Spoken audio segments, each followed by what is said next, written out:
les pronoms personnels et les verbes.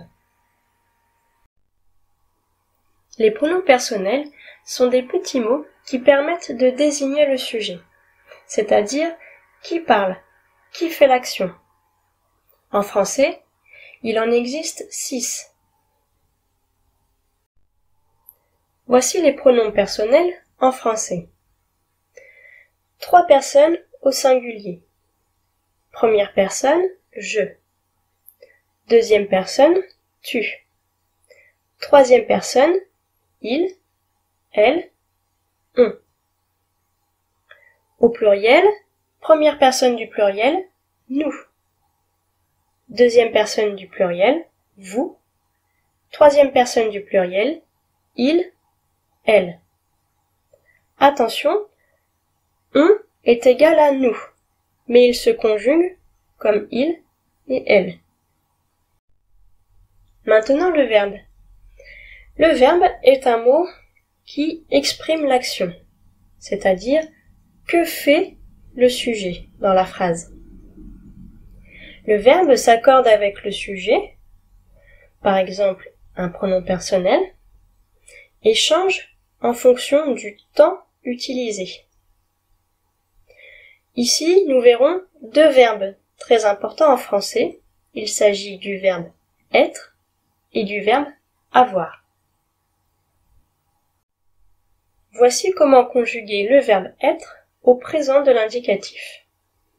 Je suis, tu es, il, elle, on est, nous sommes, vous êtes, ils, elles sont.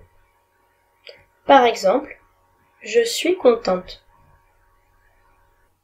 C'est est utilisé pour présenter ou indiquer quelqu'un ou quelque chose.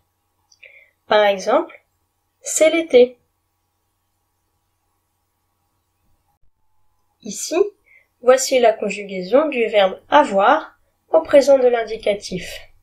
J'ai, et non pas je ai, puisque devant une voyelle, le E du je disparaît et se transforme en apostrophe.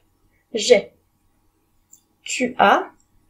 Il, elle, on a. Nous avons. Vous avez. Ils, elles ont. Attention à bien faire la liaison pour ne pas confondre avec le verbe être. Elles ont, avoir. Elles sont, avec le verbe être. Par exemple, elles ont faim. À quel moment j'utilise être et à quel moment j'utilise avoir? C'est ce que nous allons voir maintenant. Alors, le verbe être est utilisé dans les cas suivants. Tout d'abord, pour parler de l'identité, la nationalité, la situation familiale et le caractère d'une personne.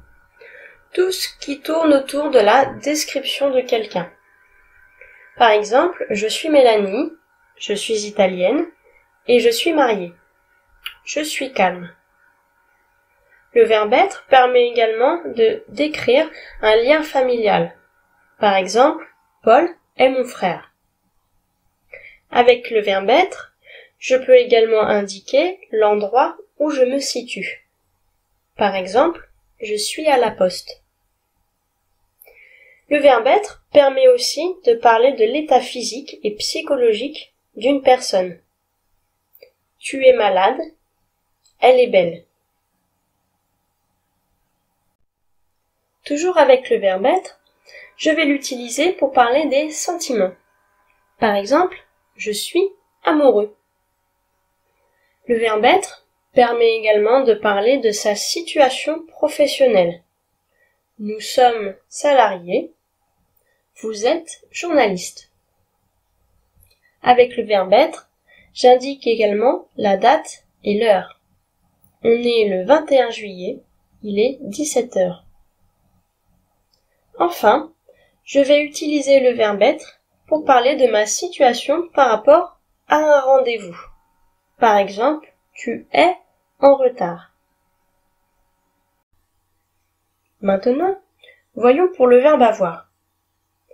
Le verbe avoir est utilisé pour parler de la possession. Par exemple, ils ont une grande maison.